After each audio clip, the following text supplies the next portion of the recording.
on est 3 pour faire une conférence à la cool. On va essayer de garder un petit peu le côté discussion tout le long de la conf. Donc c'est normal si ça ne fait pas comme les conférences TED, c'est qu'on est à la cool. Donc parmi nous, il y a Pierre qui fait Strange Stuff and Funky Things. Hello. Kikou.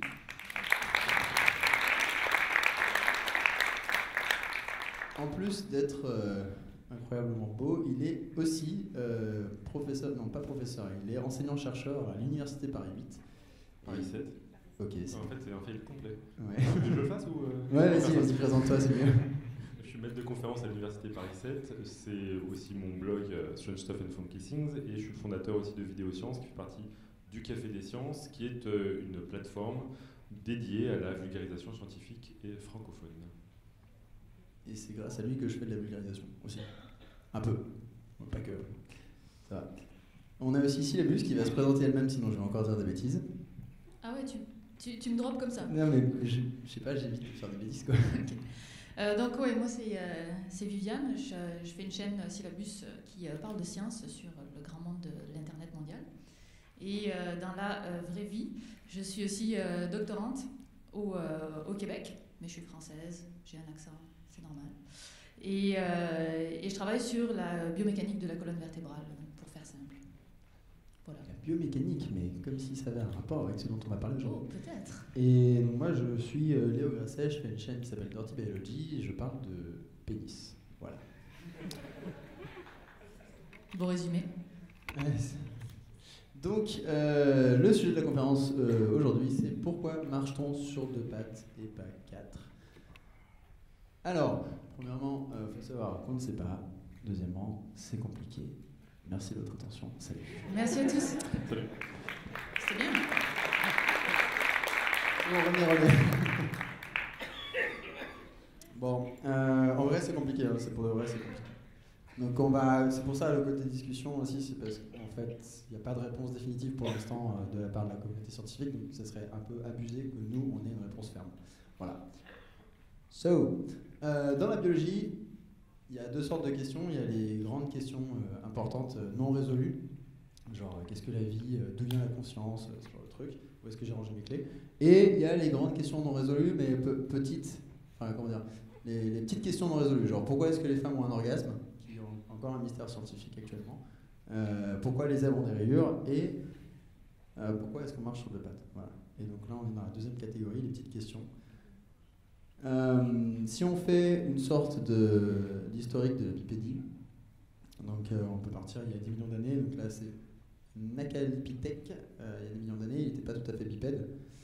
Lui par contre c'est l'Anthropus, il y a 7 millions d'années, c'est Toumaï, je ne sais pas si vous avez déjà entendu parler de ce mec-là, qui était en fait, 7 millions d'années c'était le moment où on a commencé à diverger, en fait nos ancêtres ont commencé à diverger en 2 lignées distinctes, les chimpanzés d'un côté et puis nous de l'autre. Voilà. Donc lui, il est à l'embranchement en fait.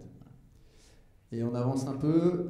Là, c'est Lucie, l'Australopithèque, qui là, on sait qu'il était complètement bipède. Donc la bipédie, elle a commencé il y a 7 millions d'années, mais c'était la bipédie un peu temporaire. Enfin, on pense qu'ils ne faisaient pas ça tout le temps. Et là, par contre, les Australopithèques, eux, ils étaient complètement adaptés. Ensuite, les Homo erectus, il y a 1 million d'années à peu près, un petit peu moins. Et après, il y a Patrick Beau, aujourd'hui. Voilà, c'est la fin de l'évolution, comme chacun sait. Donc comment, enfin ma question, ma chère, comment est-ce qu'on sait que si ça arrête de bugger, ce truc, ça serait pas mal. Comment est-ce qu'on sait que les Australopithèques, par exemple, étaient bipèdes full-time, comme ça? Ok, donc en fait, on a plusieurs différences entre les chimpanzés et l'homme qui font qu'on est capable de marcher de façon bipède. Puis je vais en présenter quelques-unes. On va commencer du pied jusqu'à la tête. Au niveau du pied déjà par rapport aux chimpanzés, nous on a des pieds qui n'ont pas de préhensibilité. Donc on n'est pas capable d'attraper des choses. Et ça simplement parce que ça nous permet de nous propulser. Ça nous permet de nous faire avancer. On a aussi la voûte plantaire qui agit comme un ressort. C'est pour ça à la course, on est assez performant parce qu'on arrive à utiliser nos pieds pour nous propulser. Donc ça, c'est un grand changement par rapport aux chimpanzés. Ensuite, au niveau des genoux, on a les genoux qui sont quand même assez droits qui ont été ramenés vers le centre. Et si vous regardez les chimpanzés, quand ils marchent plus comme ça. Oui, je fais des mimes aussi. Et le fait qu'ils marchent comme ça, c'est parce que les genoux sont beaucoup plus excentrés. Il y a aussi des différences au niveau des hanches. Mais les genoux sont très différents. Puis ça dépend beaucoup de... Alors, est-ce que c'est ça qui a créé la bipédie ou est-ce que c'est venu après, ça on ne sait jamais. Mais la forme du fémur est très différente aussi et on sait que la forme des os dépend énormément de la gravité. C'est-à-dire que si je me tiens debout, je vais avoir une forme des os qui va s'ajuster à la direction de la gravité parce que je vais avoir du poids qui appuie sur mes os. Et les os vont s'ajuster à là où il y a le plus de contraintes. Donc ils vont devenir forts pour supporter le poids. Et donc si j'avais une gravité qui était orientée autrement, eh bien mes os s'ajusteraient pour être de façon différente. Donc les quadrupèdes, quand ils sont à quatre pattes, forcément leur gravité elle n'est pas située au même endroit. Puis je ne me mettrai pas à quatre pattes pour le démontrer. Et donc forcément les os n'ont pas du tout la même forme, justement pour s'ajuster à cette gravité-là. Si on remonte au niveau des hanches, les chimpanzés, ils ont ce qu'on appelle un bassin en tension qui est très très long parce qu'ils se suspendent et nous, au contraire, on doit vraiment absorber la gravité, donc on a un bassin qui est très petit, ce qui a vraiment compliqué la tâche de l'accouchement d'ailleurs. C'est hyper sportif, hein, comme tu te lèves, tu te ouais, baisses, t'as vu, c'est incroyable. J'ai le concept d'expliquer les choses assises, ça me dépasse, donc du coup je me lève, je m'assois. Donc voilà, au niveau des hanches, on a vraiment beaucoup de changements. Ensuite, au niveau de la colonne vertébrale, on a les lombaires, donc les lombaires c'est le bas du dos. Et là on a une courbure qui s'est créée justement pour nous permettre de nous relever. Mais en créant cette courbure, on a le haut du dos qui est plus du tout stable. Du coup on a trois courbures compensatrices. Donc en fait on a une courbure comme ça, et puis on a dû créer une autre courbure pour compenser, puis une autre courbure pour compenser, puis une autre courbure pour compenser. Donc la forme de notre colonne vertébrale est vraiment liée au fait qu'on a dû se redresser, ça a créé une courbure, et donc il a fallu avoir des courbures compensatrices pour pouvoir rester debout et en équilibre, sinon on tombe, tout simplement. Et la grande dernière différence, c'est au niveau de l'articulation entre la tête et la colonne vertébrale. Vous voyez ici, elle est vraiment pile en dessous, tandis que là, elle est en arrière du crâne. Donc forcément, quand on est pile en dessous, nous on peut regarder droit devant. Donc quand on s'est relevé, on a eu besoin de regarder droit devant. Et sinon, eux, ils ont vraiment la colonne vertébrale en arrière. Et ce qui est plus pratique pour voir devant quand on est à quatre pattes. Donc il y a eu cet ajustement-là. Donc la bipédie, c'est vraiment quelque chose qui est un privilège de l'humain et qui nous a fait évoluer. Ça, je te dérange pas, privilège de l'humain, genre la meuf hyper égocentrique. Non mais attends, privilège de l'humain, mon cul. Ouais. Alors bon, la bipédie. On est d'accord, ce n'est pas un privilège de l'humain. Il y a beaucoup d'espèces qui ont acquis cette caractéristique. Non, on n'est pas d'accord.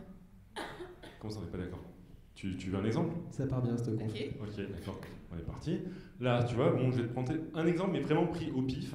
On prend ici le guérenuc, aussi connu sous le nom de Lithocranius valeri, aussi connu sous le nom de Antilope girafe, pour des raisons qui sont assez évidentes. Le laser, c'est celui-là, non ? Voilà, donc en effet, bon, vous voyez une espèce donc, ici de ruminants. La plupart des ruminants sont caractérisés aussi par le fait qu'ils sont onguligrades, c'est-à-dire qu'ils restent uniquement sur un ongle, à contrario, par exemple, des chiens, des chats qui sont digitigrades, ou de nous, les humains, qui sont plantigrades. Et vous voyez donc cette espèce, a priori onguligrade, c'est pas trop adapté à la bipédie. Je l'ai pris au pif parce que justement, je voulais montrer qu'il y a énormément d'espèces qui peuvent être bipèdes, là, à savoir... Il est quadrupède, là, il n'est pas bipède. Ah ouais. Alors, qu'est-ce que t'as à dire ? Ça, c'est pas un bipède, ça, peut-être ? Non, c'est pas un bipède. Comment ça ? C'est un bipède, il est bipède le temps d'attraper une... Je sais pas, qu'est-ce qu'il mange ? Il rumine. Donc, le temps qu'il attrape des feuilles, donc finalement, il est bipède juste pour se relever, et puis après, il va retomber, son mode de locomotion, c'est à quatre pattes. Ah d'accord, donc on change la définition en plein. Okay. Mais non, regarde, il n'est pas capable de rester bipède. Donc c'est facile de se relever juste pour attraper quelque chose, mais après, garder sa bipédie, c'est différent. En plus, il a des tout petits pieds. Okay. Tu as dit, il marchait sur ses jambes. Ouais. Donc ça veut dire que dès qu'il va bouger, il va avoir son centre de masse, sa masse qui va soit être à l'avant, soit être à l'arrière, il ne va jamais pouvoir ajuster avec ces petits machins. Non, mais tu dis ça parce que c'est un quadrupède. Par exemple, là, hein, c'est pas un digitigrade, genre pile poil bipède, ça ? Ouvre les yeux, il a une grosse queue. Alors, sur laquelle il s'appuie ? Lui, il en a deux, pardon. Là, il y a la queue. Ah merde, j'y arrive pas. Mais il s'appuie sur sa... Ça me gêne de dire sur sa grosse queue, mais il s'appuie vraiment sur... Là. D'accord. Et donc, en fait, il est vraiment tripède. Il a un trépied. Tripède. Bon, d'accord. Ok, bah alors, si on coupe les pattes, on est sûr qu'on a un bipède. Par exemple, là t'as un chien bipède, on est d'accord? Disons qu'il marche à deux pattes, c'est vrai. On est d'accord. Ouais, il marche à deux pattes. On peut pas le nier. La différence ici, là, le gif est un petit peu lent. C'est que dès qu'il se déplace, il est obligé de bouger. En fait, il n'arrive pas à garder la position statique. Ça, c'est vraiment une de nos caractéristiques à nous. Je vais encore faire du sport, mais c'est le fait de rester debout et de pouvoir rester statique. Parce qu'il y a beaucoup de bipèdes comme lui qui vont avoir besoin sans arrêt de retrouver leur équilibre parce qu'ils n'ont pas assez de surface au niveau des pieds, parce qu'ils ne sont pas adaptés à la bipédie, donc ils vont sans arrêt être en train de chercher à nouveau leur équilibre. Nous, on est capable de rester debout et stable. Donc ça change vraiment ça. Cela dit, quand on regarde la vidéo, j'avais pris cette impression d'écran, on a l'impression qu'il y a une courbure qui s'est rajoutée au niveau du dos, une lordose, on va appeler ça. Et ça montre que il est certainement devenu bipède, et pour devenir bipède, il a dû ajuster la forme de ses os, de ses vertèbres en l'occurrence, pour pouvoir être debout. On dit que les vertèbres se sont cunéiformisées, c'est-à-dire qu'elles sont devenues trapézoïdales et non plus parallèles.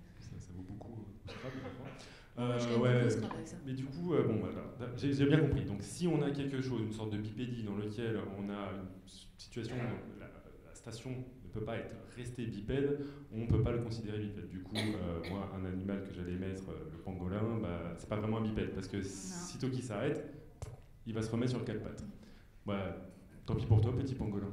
Tu n'es pas un animal véritablement bipède selon les critères de Viviane. Mais c'est pas que les miens. Mais tu penses que vraiment tu as gagné le battle?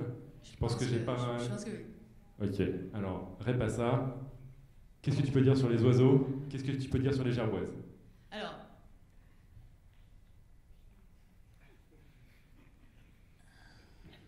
T'as gagné. Ah Donc voilà, on a véritablement des animaux bipèdes.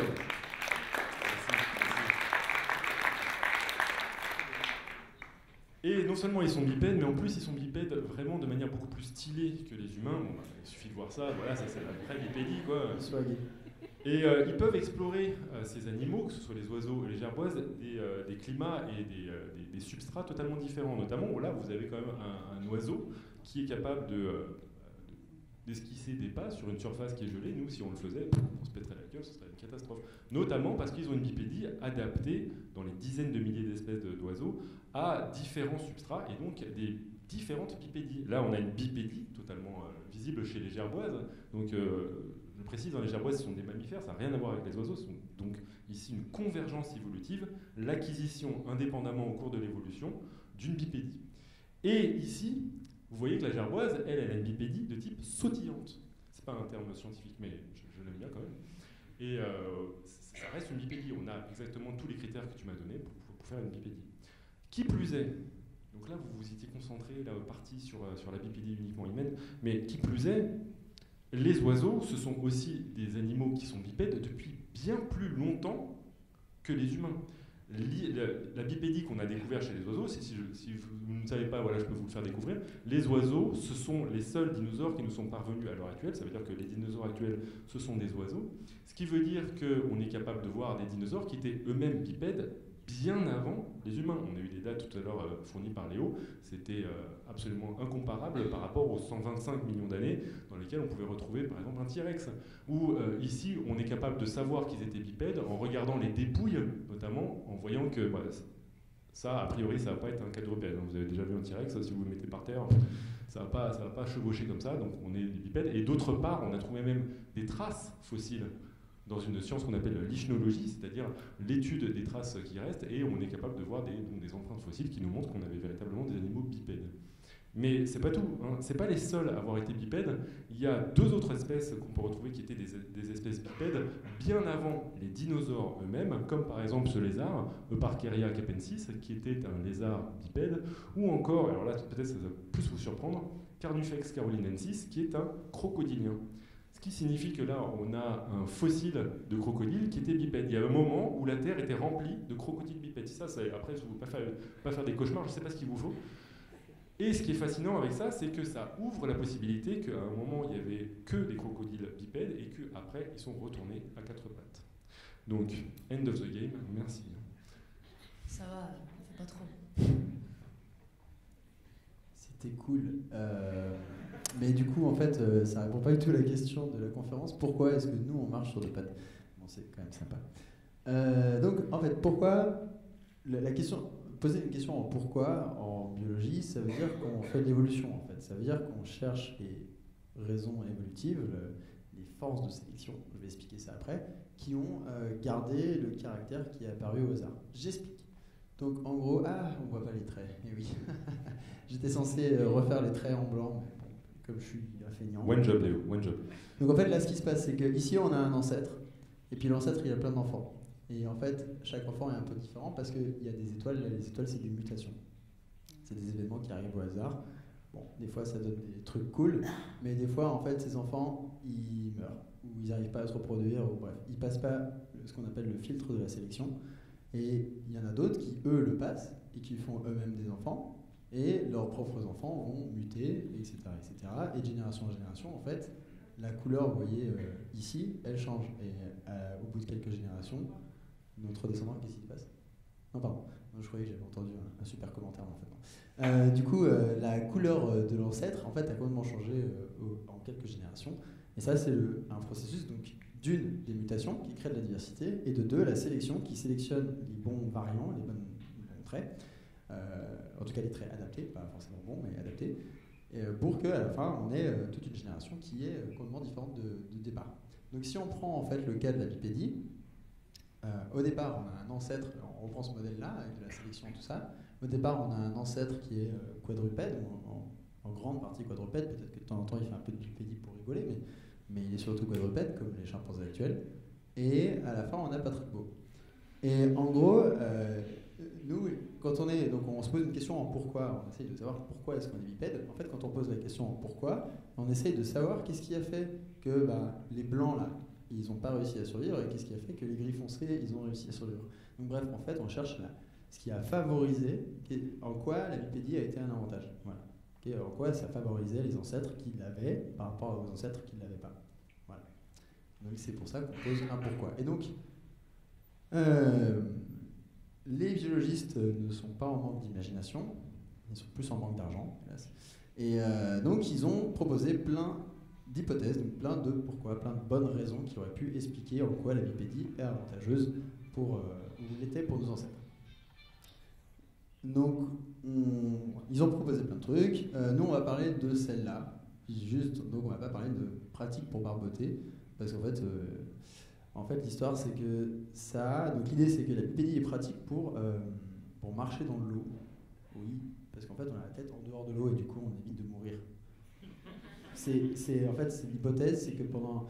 Donc, ça vient d'une théorie, mais on n'en parlera pas aujourd'hui, mais ça vient de la théorie du singe aquatique, comme quoi, en fait, nos ancêtres étaient des singes qui étaient aquatiques. Enfin, bref.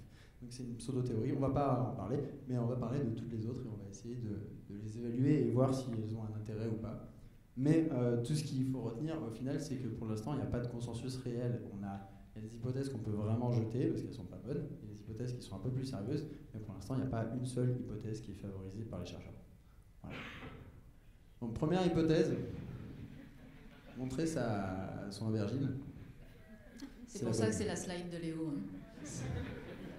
On assume tous, mais pas vraiment. Je crois que Pierre était content qu'on la fasse aussi. Enfin, ouais. Donc j'ai mis ce passage-là qui vient d'un bouquin qui dit que dans de nombreuses espèces de primates, un pénis en érection est utilisé en une forme de démonstration dans de la communication sociale.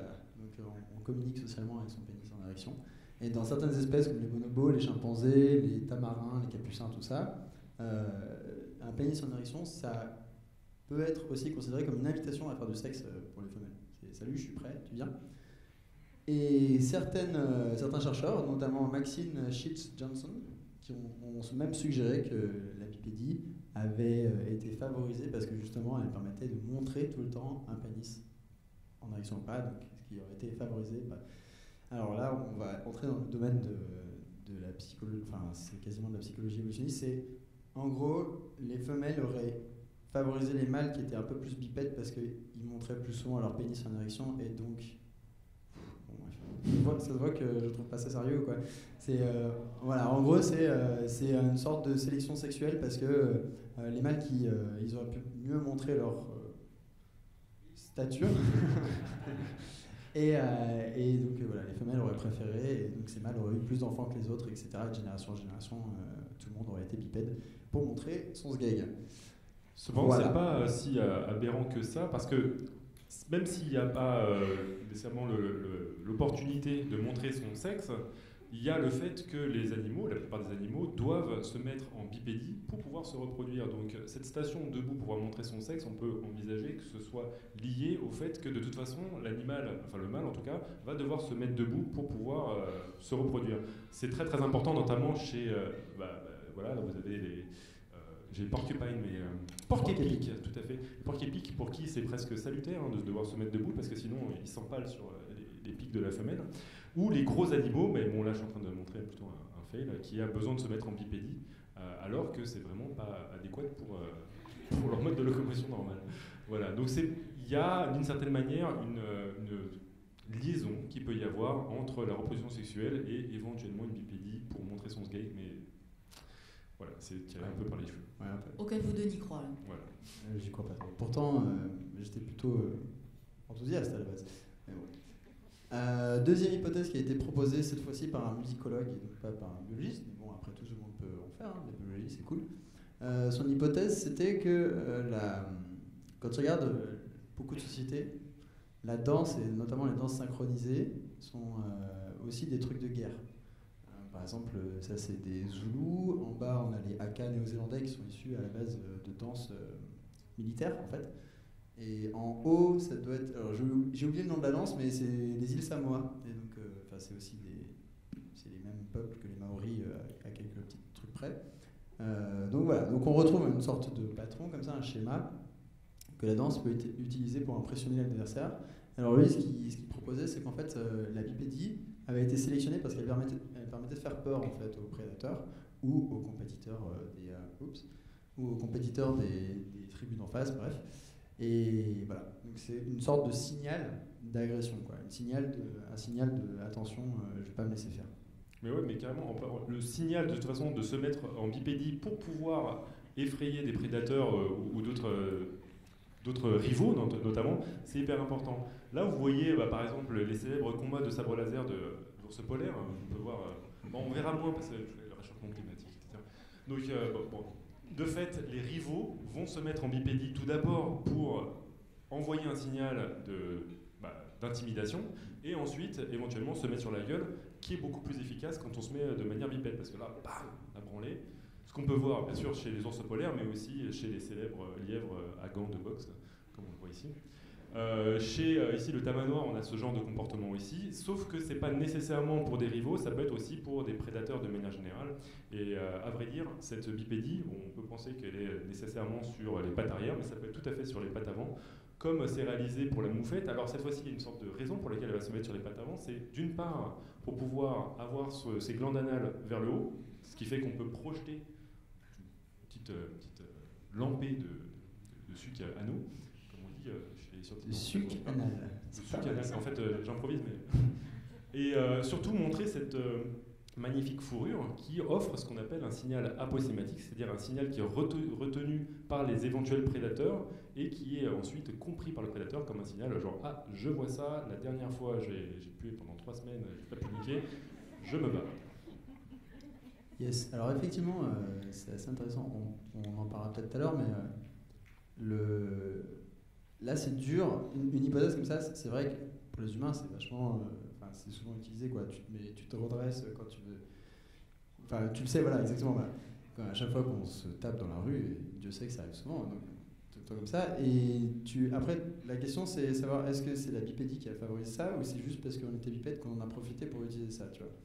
Et c'est un peu l'éternel problème en biologie, c'est savoir si ce qu'on observe, ça a favorisé l'émergence du trait ou est-ce que en fait, c'est juste une récupération après coup. Voilà, on enchaîne. Troisième hypothèse qui était dans la liste au début, c'est pour se rafraîchir. Parce qu'en fait, quand tu es debout, la surface que tu offres au soleil est vachement plus faible. Donc tu as moins chaud que si tu avais tout le dos qui était au soleil. Et l'autre truc, c'est que tu as plus de surface, tu offres plus de surface au vent qui pourrait te rafraîchir. Voilà. Tu as aussi une affaire de convection. Quand on est proche du sol, on a beaucoup plus la chaleur du sol. Donc quand on se lève, on a aussi donc, l'air frais avec le vent, mais aussi un phénomène de convection. On va y avoir l'air chaud qui monte, mais qui est beaucoup plus aéré avec le vent. Il y a aussi des phénomènes de convection en plus. Alors moi j'ai trouvé un exemple où il y a même le sol, en fait, la chaleur du sol qui peut entraîner une bipédie. Alors c'est pas une bipédie très très normale, hein, mais certains lézards doivent alterner leurs pattes pour pouvoir limiter les contacts avec le sable brûlant des déserts. Est-ce qu'ils se déplacent aussi comme ça? Non. Ou c'est juste un... C'était parce que j'aimais bien le gif.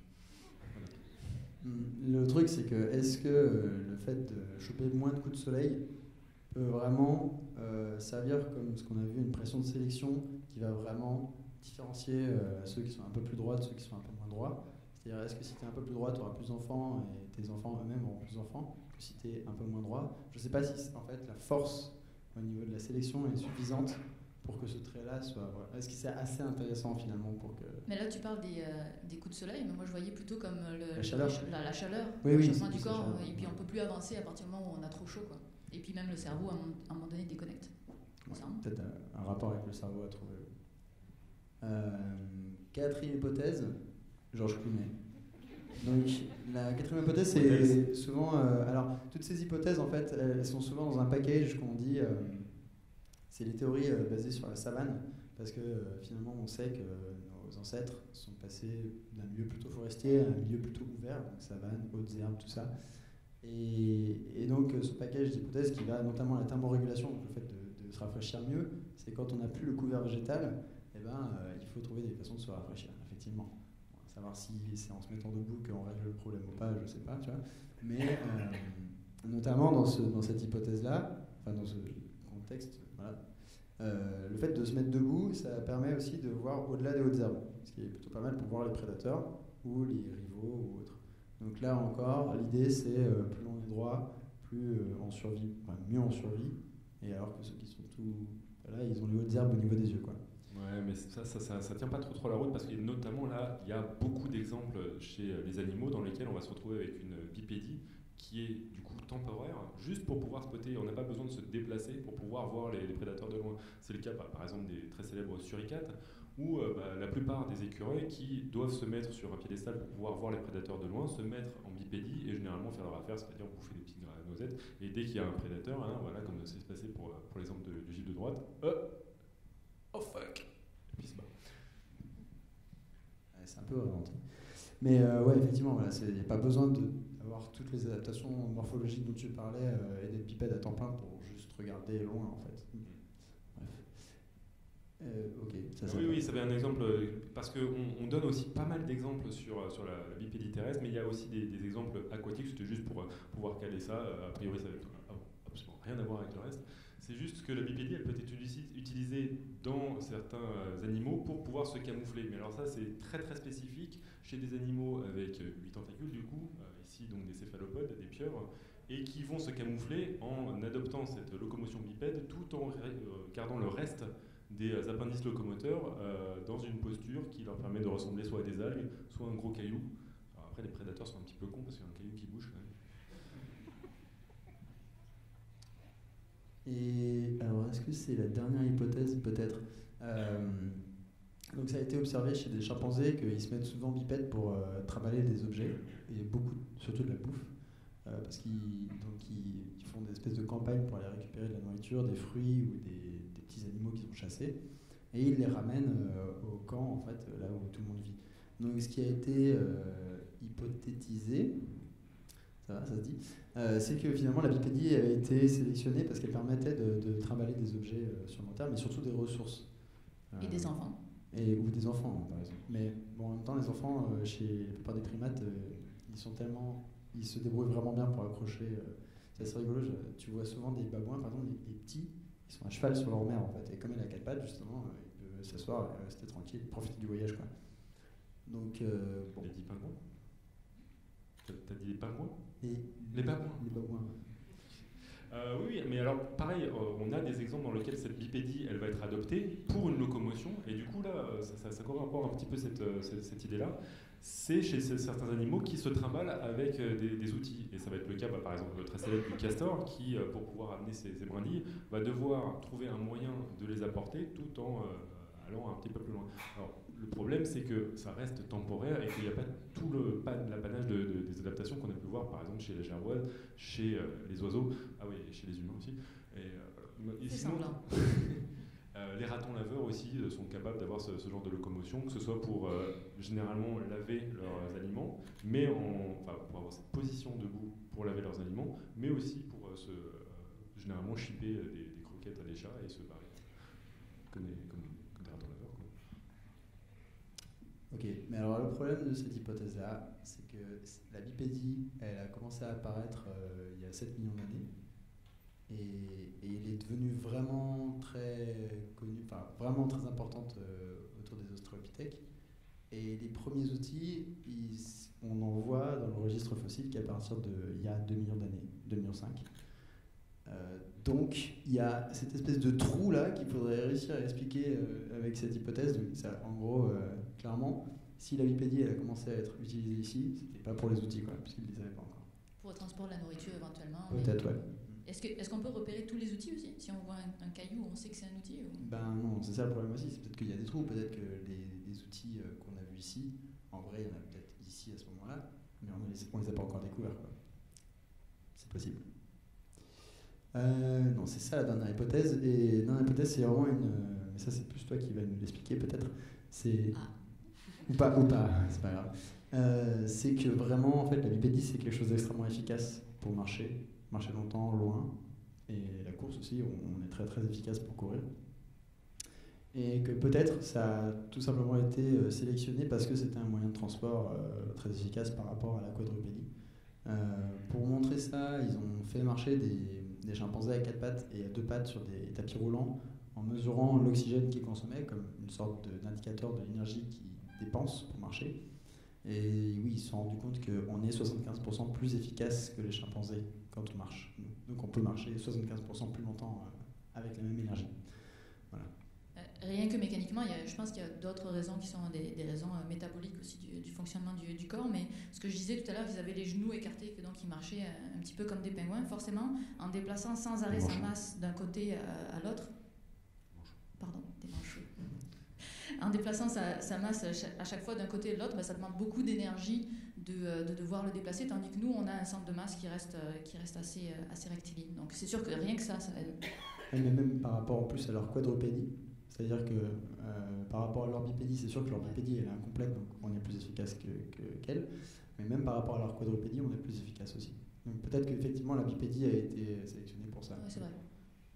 Et puis ça permet aussi d'aller beaucoup plus rapidement, c'est ça qui est important, c'est quelque chose qui est difficilement testable chez les chimpanzés parce qu'ils ne vont pas généralement rapidement, mais chez d'autres animaux, on peut voir que la bipédie offre la possibilité d'aller sur des substrats qui normalement ne pourraient pas être explorés s'ils n'ont pas acquis cette bipédie pour avoir la vitesse qui est nécessaire, notamment ce célèbre exemple du lézard Jésus, le basilic, qui s'il n'avait pas sa vitesse et cette vitesse offerte par la bipédie ne lui permettrait pas de marcher sur l'eau.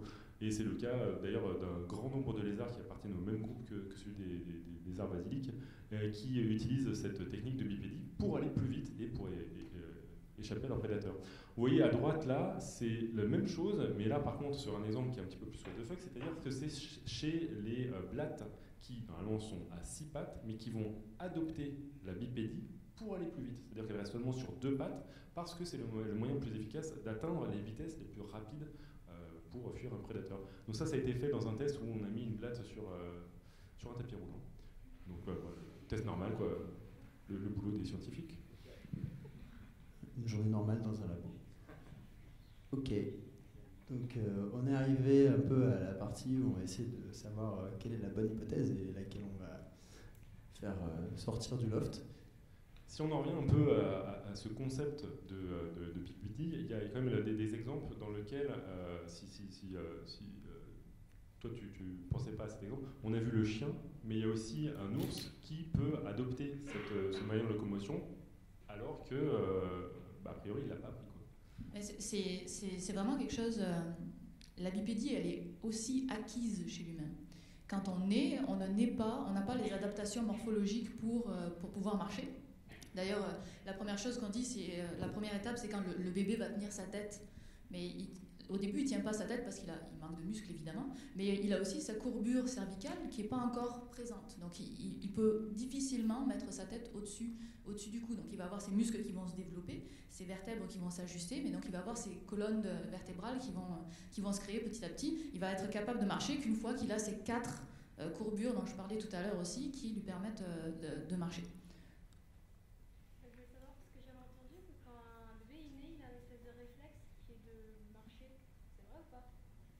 Ok, la question c'est quand un bébé né, il a le réflexe de marcher, c'est vrai ou pas? Je n'en sais rien. T'as comme l'exemple du tapis qui justement discutait.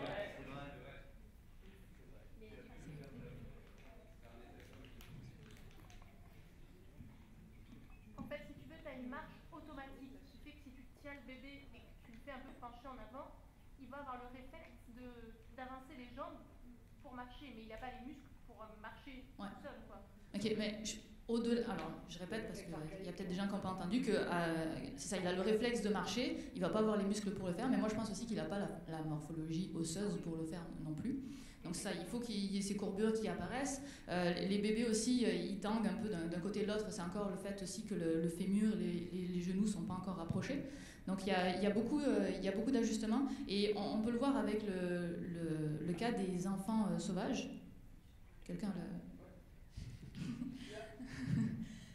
les enfants sauvages, je suis pas sûre que ce soit une vraie photo d'un enfant sauvage. Donc c'est les enfants qui ont grandi dans la nature, qui sont nés dans la nature et qui ont grandi dans la nature avec aucun exemple humain et qui ont donc qui se sont jamais redressés en fait. Et ces enfants-là, quand ils ont été récupérés, ils n'avaient pas leur courbure, ils n'avaient pas les genoux bien ajustés et ils sont pas bipèdes, ils sont vraiment quadrupèdes. Alors des mauvais quadrupèdes certainement, mais la bipédie, ça, on a de la morphologie pour ça, mais ça s'acquiert aussi. Ce n'est pas que inné. Yes. Donc, d'une part, ça s'acquiert, et d'autre part, en plus, il faut réussir à trouver la bonne raison, ou les bonnes raisons, parce qu'il peut y avoir plusieurs bonnes raisons qui expliquent pourquoi ce trait biologique est là où il est, c'est-à-dire chez nous. Et donc, on a un petit peu la tout panel dont on a parlé. Donc, efficacité énergétique, pouvoir trimballer des objets et de la bouffe, avoir un peu moins chaud, pouvoir faire le russe devant Pirates des Caraïbes, faire des AK sur un truc de rugby, et puis voir le prédateur de loin. Et en fait, l'énorme problème de ces hypothèses-là, pour la plus grande partie, c'est qu'elles sont intestables en fait. C'est-à-dire on ne peut pas les tester, on ne peut pas vraiment être sûr qu'elles confèrent un avantage quelconque ou pas. Par exemple, savoir si la bipédie permet de montrer son sexe et est-ce que ça confère un avantage adaptatif, je me demande quel type d'expérience on pourrait faire pour mettre ça en évidence. C'est-à-dire qu'il faudrait réussir à relier une bipédie, même un peu temporaire, à un nombre d'enfants. Parce qu'il faut qu'au moment où on commence à devenir bipède, on ait plus d'enfants, parce qu'on a montré son sexe, que l'équivalent qui ne serait pas bipède et qui n'essaierait pas de le faire. Donc c'est le très très gros problème de ces hypothèses. D'autant plus, on peut faire énormément de ces hypothèses. C'est ça qui est. On peut en fournir énormément sans véritablement ensuite investir les efforts nécessaires pour pouvoir les tester. Voilà. Donc c'est un peu un piège, quoi. Complètement. Mais alors ça, on vous proposait notre propre hypothèse au final, c'est que en fait, on est bipède pour pouvoir montrer ses cheveux. Parce que pourquoi pas. En fait, on pourrait dire c'est de la sélection sexuelle. En fait, les femmes qui sont bipèdes, elles pouvaient mieux montrer leurs cheveux, qui étaient un attrait sexuel. Et du coup, c'est ça qui a poussé l'évolution de la bipédie. Évidemment, vous doutez bien que c'est pas ça, mais le truc, c'est que les autres hypothèses sont un peu du même style. Le fait de se montrer et faire peur aux autres, c'est exactement ce type d'hypothèse. Ou le fait de montrer son sexe, c'est exactement ce type d'hypothèse. C'est de la sélection sexuelle, machin, mais c'est surtout intestable. Et comme on étudie un événement qui a eu lieu une seule fois, à la bipédie humaine, ça a eu lieu qu'une seule fois, c'est très difficile de la comparer, et on a vu avec tous les autres exemples d'animaux, eux ils utilisent la bipédie pour d'autres raisons, c'est même pas les mêmes bipédies, donc c'est très très difficile, quoi. Donc c'est pour ça qu'il faut être un peu vigilant avec ces histoires. Et alors ça c'est rigolo parce que ça nous vient de Rudyard Kipling qui avait écrit un petit conte, enfin des petits contes. Si tu veux, je peux la raconter. Ça, c'est une histoire très très connue. C'était des petites histoires, des short stories comme on dit. Et là, c'est l'histoire de comment on est arrivé à avoir des éléphants avec les trompes d'éléphants. Et donc Rudyard Kipling expliquait que ces trompes d'éléphants sont arrivées parce qu'il y a un crocodile qui a chopé un éléphant, lui a tiré le nez très très très très, très fort jusqu'à ce qu'on ait une trompe. Alors ça paraît con, mais ces exemples-là ont eu une valeur dans les théories évolutives pour justement empêcher un peu cette tendance qu'on a de faire des hypothèses et de dire, bah voilà, on peut expliquer que c'est potentiellement issu d'une adaptation, on appelle ça de l'adaptationnisme, mais on n'a pas le moyen de le tester. Du coup, on les appelle des just so stories, exactement comme celle de Rudyard Kipling. Des histoires taillées sur mesure juste pour expliquer ce qu'on voit, mais on n'a aucun moyen d'en être sûr.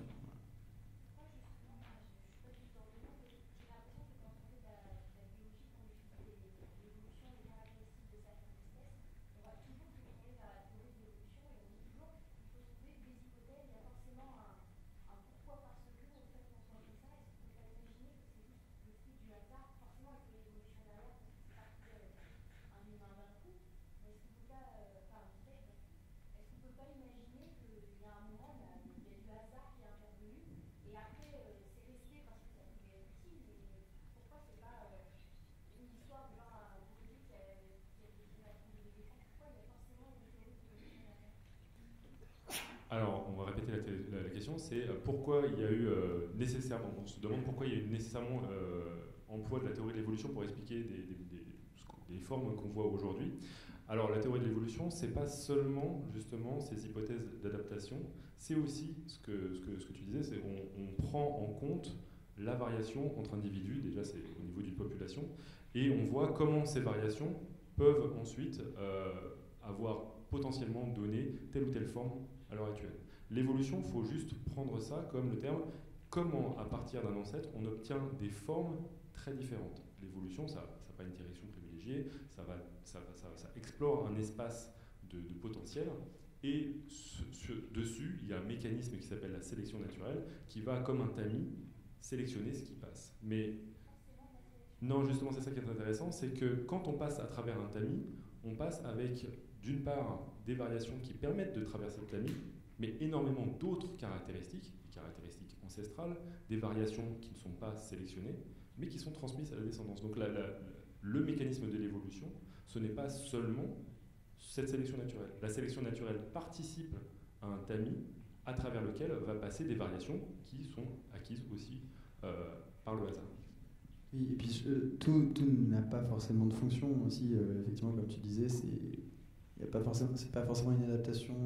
Dans le cas de la bipédie ici, parce que ça a un coût tellement énorme qu'il doit forcément y avoir une raison énorme derrière pour expliquer ça. Mais c'est vrai qu'il y a certains traits de notre corps, genre le fait que nos poils se hérissent quand on a froid, ils ont aujourd'hui aucune fonction, mais ils sont encore là, tout le monde a ce réflexe. Et c'est tout simplement que c'est des traits qui se transmettent de génération en génération, ils ne sont pas très coûteux, c'est-à-dire le fait de l'avoir ne va pas diminuer le nombre d'enfants que tu vas avoir, donc en fait ça reste, parce que ça se trimballe comme ça au fur et à mesure de l'évolution sans vraiment apporter d'intérêt au producteur, à quiconque. Donc ça c'est des traits qu'on considère un peu neutres, mais dans le cas de la bipédie, c'est-à-dire que ça coûte, tu vois, on a expliqué au niveau du squelette à quel point c'est coûteux, ça a été sans doute très difficile, etc., d'arriver jusqu'à cette bipédie. Donc pour expliquer ça, il faut une bonne raison. Voilà, c'est un trait qui demande une explication.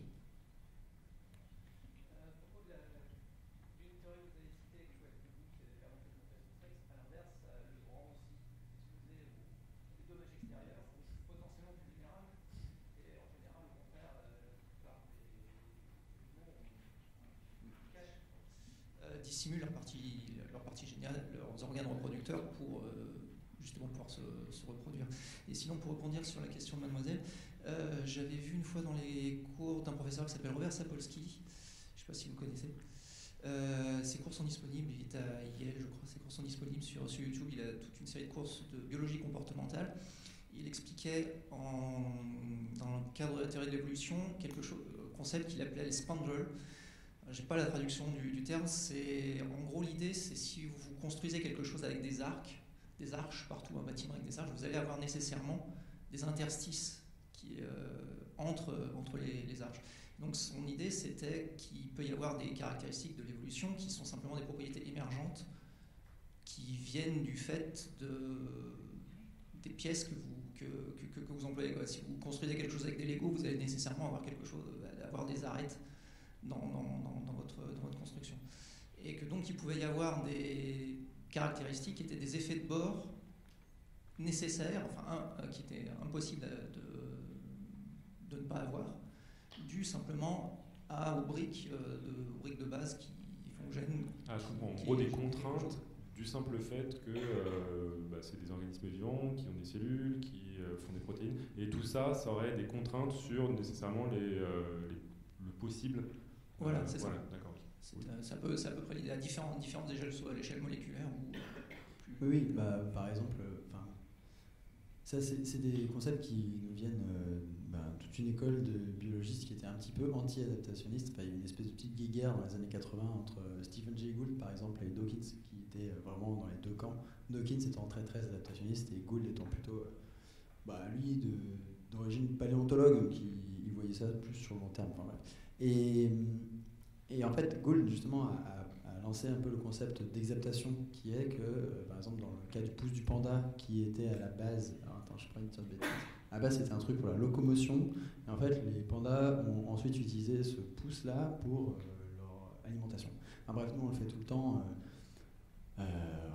Si on regarde notre cerveau, n'a certainement pas évolué sous une pression de sélection pour nous permettre de lire, mais pourtant, on l'utilise pour lire. Voilà, la lecture, c'est un truc qui est apparu hier en termes évolutifs. Et clairement, il n'y a eu aucune pression de sélection pour nous permettre de lire. Mais on peut le faire quand même.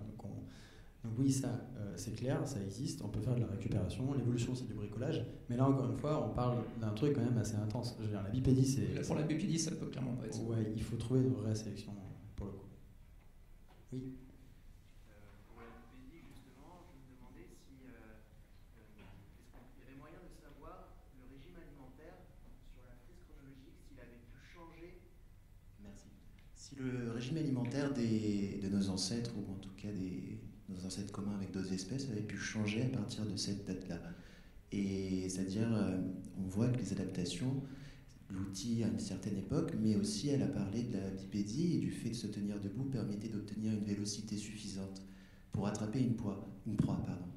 Et donc du coup, est-ce que on a découvert le régime alimentaire des espèces anciennes et s'ils étaient aussi carnassiers, s'ils étaient passés d'un mode d'alimentation herbivore à carnassier. Et est-ce que ça pourrait faire une pression de sélection suffisante pour pouvoir sélectionner les espèces qui sont capables d'attraper des proies? J'ai pas vraiment ces connaissances en paléontologie, mais je sais que l'observation des molaires, et c'est essentiellement ce qu'on obtient pour le registre fossile qui date de cette période-là, j'ai l'impression, il faudrait que vérifier, prenez pas ce que je dis pour argent comptant, c'était déjà un régime omnivore. Donc on est dans un régime varié, et à partir du moment où on a un régime varié, c'est-à-dire qu'on voit que ces dents ne sont pas adaptées à tel ou tel régime, on se retrouve dans une sorte de paradoxe, c'est-à-dire que c'est des animaux qui sont capables de survivre sur ces différentes lignes alimentaires. À partir du moment où on a ça, ce sont déjà des animaux qui sont adaptés à un régime varié, et du coup qui peuvent se contenter d'une des pistes. Donc ça rend difficile de savoir s'il y a eu un changement ou pas. Je crois qu'en tout cas, on a de fortes suspicions sur le fait que Erectus, bien après, lui, il était sévèrement carnivore. Je crois qu'on a relié en fait des endroits avec des outils d'Erectus avec des ossuaires d'éléphants, enfin de pachydermes, proboscidiens. Erectus, c'est quoi comme... Homo erectus, c'est il y a 1 million d'années à peu près, un peu moins. C'était encore en Afrique? Ils sont partis, ils sont partis partout, Erectus. C'était vraiment les premiers Homo à avoir vraiment beaucoup bougé sur la planète. Il y en avait en Asie. Et effectivement, on sait qu'ils ont chassé de l'éléphant pas mal, quoi. Parce qu'ils couraient. Sans doute, le fait de pouvoir courir, ça a sans doute aidé. Mais avant ça, c'est vrai que c'est assez difficile. Et moi, je ne saurais pas dire quel était le régime alimentaire des australopithèques, par exemple. Je pense que oui, comme tu dis, c'était omnivore. Et probablement plus des petites proies, peut-être des... Je sais pas. Regardez. Ouais. Voilà. Merci.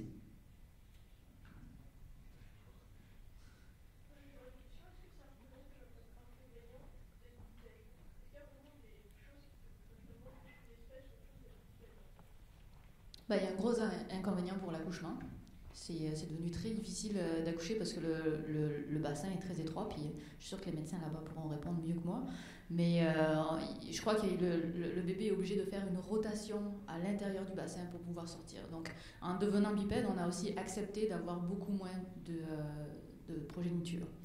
Donc ça, c'est un gros inconvénient. Qu'est-ce qu'on a comme autre inconvénient de la bipédie? Il y en a plusieurs.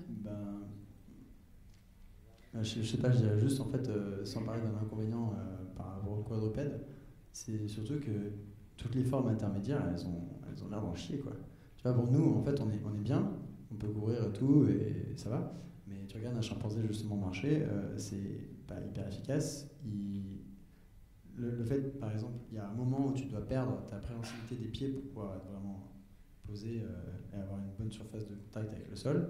Donc ça veut dire qu'à ce moment-là, en fait, tu n'es plus capable de t'accrocher aux branches avec tes pieds. Donc en fait, tu perds des trucs au passage. Et je pense que les formes intermédiaires, quand c'est pas parfaitement bipède et t'es plus complètement arboricole, ces formes-là, je pense que c'était pas incroyablement cool, quoi. Donc il devait quand même y avoir une sorte d'avantage derrière, mais lequel? Non, mais je pense qu'il reste quand même pas mal de trucs à faire, surtout en ce qui concerne ta famille, Barthélemy. Il y a un autre inconvénient à la bipédie, c'est notre dos. On a énormément de mal de dos dans le monde et on est aussi les seuls animaux au monde à développer de la scoliose. Parce que la scoliose, c'est la déformation de la colonne vertébrale, où on voit les enfants comme ça, et on est absolument les seuls. Et il y a des recherches qui se font, et c'est pas très joli, mais ils utilisent des modèles de souris ou de rats, je sais plus, ils leur coupent les deux pattes avant.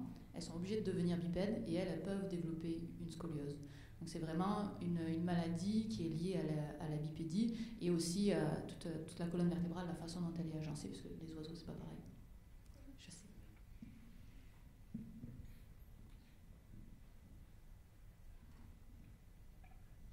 Et est-ce qu'on peut supposer aussi que la grande immaturité du petit humain est une conséquence de la bipédie? Le fait que justement l'accouchement soit plus difficile et que le petit humain naisse avec un cerveau pas du tout développé et qu'il mette très très longtemps à devenir autonome, est-ce qu'on peut supposer que c'est une conséquence de la bipédie?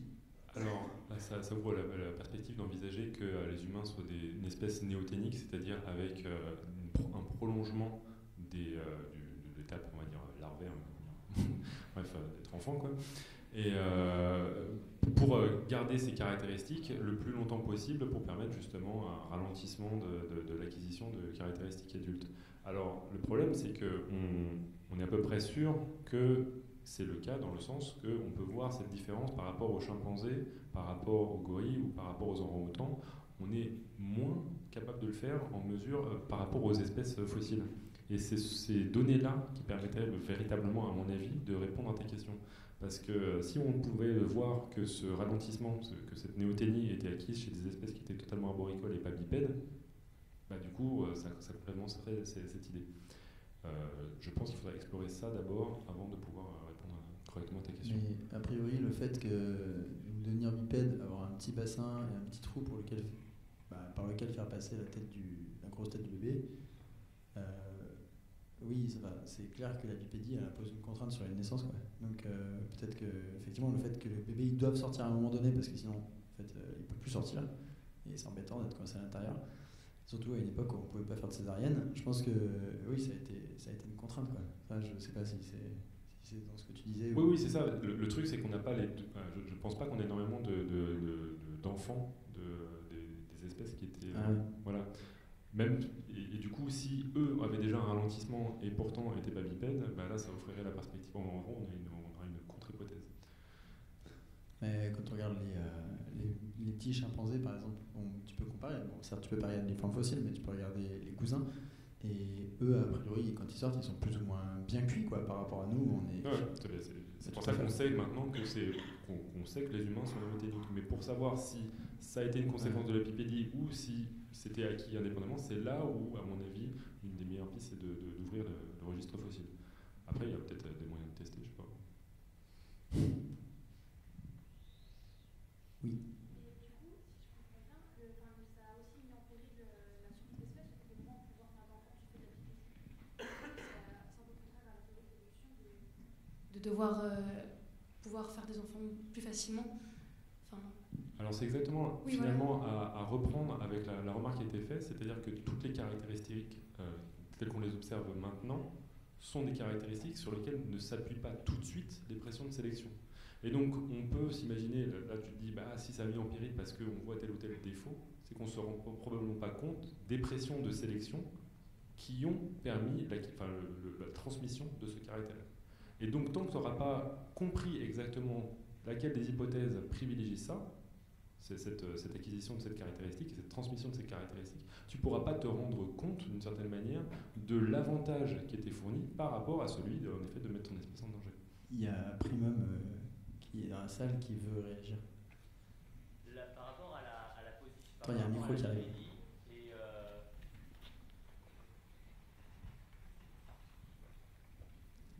Par rapport à la bipédie et à l'accouchement, la position de la bipédie par rapport à l'augmentation du volume crânien. C'est-à-dire, à partir de quel moment, est-ce que l'augmentation du volume crânien s'est faite après ou avant l'acquisition de la bipédie? Parce que si l'accouchement devient gênant, c'est parce que la tête du bébé est la chose la plus difficile à faire passer. Mais c'est valable sur un bébé avec une grosse tête. Qui est le cas pour un bébé humain, mais sur un bébé australopithèque ou un bébé Homo erectus, si ça se trouve, c'est pas le cas par rapport à la taille du bassin. Je ne sais pas si je suis clair dans ma... Ouais. Parce que ça pose une question sur justement, est-ce que ça a été une pression de sélection, est-ce que cet inconvénient est arrivé après du fait que on s'est mis debout, on avait largement la capacité de faire passer les enfants lors de l'accouchement. Et il s'avère qu'en plus on a eu une augmentation de notre volume crânien qui a causé un problème, mais on s'en est quand même adapté. Le problème c'est que tout s'est passé en même temps, en tant que je sache. En fait, je crois que Lucie, elle avait un volume, j'ai peur de dire des bêtises, mais vous pouvez vérifier sur Wikipédia, je crois que le volume du crâne de Lucie c'était 650 cm3, un truc comme ça, et Homo erectus c'était 1100. Et en fait, c'est sur la même période, c'est le moment où on est devenu à moitié bipède, à complètement bipède, avec les jambes bien droites et tout. Donc, comme ça a eu lieu qu'une fois, en fait, c'est super dur de savoir tu vois, quel est le timing des deux. Après, dans les cours, en tout cas, qu'on a au lycée, en général, ils disent c'est la bipédie qui a permis d'avoir un gros crâne posé sur la colonne vertébrale. Du coup, bref, il y a moins de contraintes mécaniques, j'en sais rien. C'est pour ça que c'est beaucoup plus fun de travailler sur les oiseaux, les crocodiles. Ok.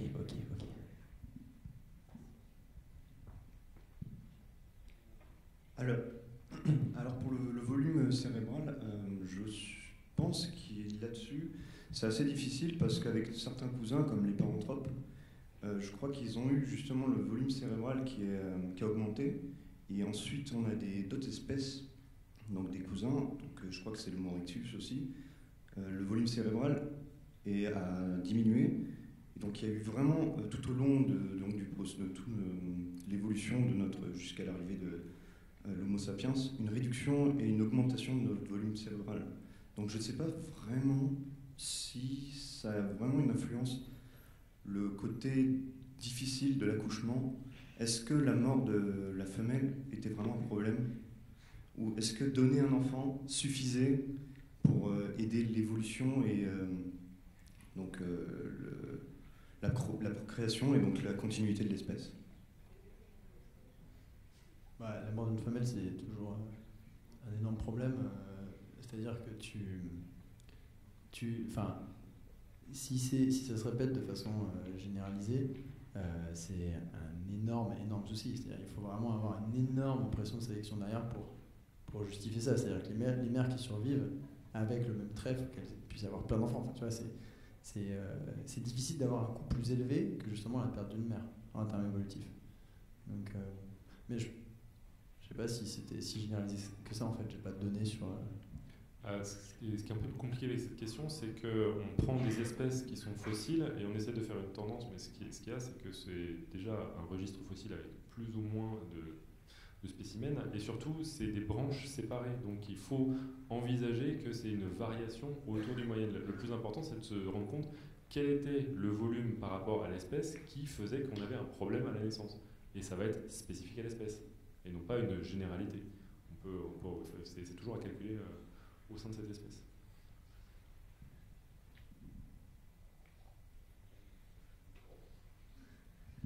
Et sinon, ça va? Il y a encore des questions? Yes.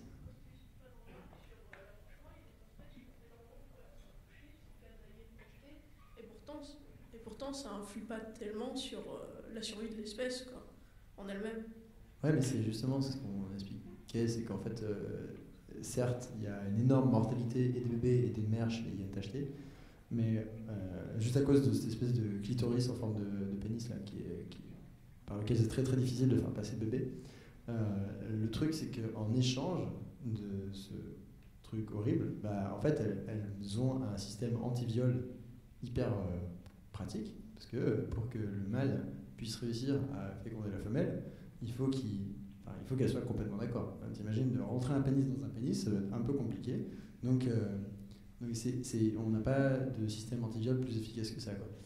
Donc, probablement que ça compense les mortalités associées au truc. Donc là, voilà. Oui. C'était tout à l'heure, en fait, par rapport aux enfants sauvages qui justement continuent à marcher sur quatre pattes. Du coup, on pourrait imaginer que ça soit tout simplement l'éducation physique des enfants qui a fait se modifier le corps, justement.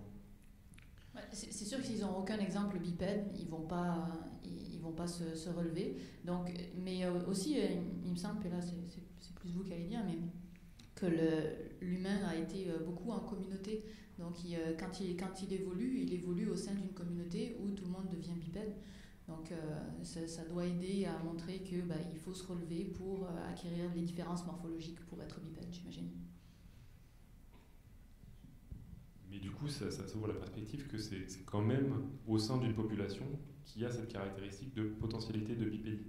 C'est ça qu'il faut imaginer, c'est que ces caractéristiques-là sont des caractéristiques exprimées, c'est-à-dire ce qu'on voit, la bipédie c'est quelque chose qui est exprimé, ça ne veut pas dire que le potentiel n'y est pas. Or, le potentiel, il a été sélectionné, ça c'est sûr. Donc,